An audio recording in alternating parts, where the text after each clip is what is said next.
Hey guys, here's some quick tips for getting young children to throw properly. First, ditch the law of opposition. Don't try to get them to step their opposite foot forward. That is fighting a losing battle. You'll never win it. Then, here's what I do. First, put a ball in their hand, tell them to answer the ball. Hello? This is something they know how to do already. They've been doing it for years. No matter how young they are, they know how to do it. Pick it up, put it by your ear. Then, have them point their elbow at the target.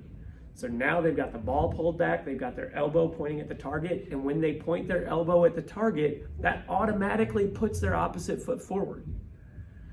Then I show them a slingshot. I'll pull a rubber band back, and then I just let it rip. And I tell them that that's what their body should look like. You're a rubber band. You're pulling that ball back like a slingshot, and then you're just letting it go.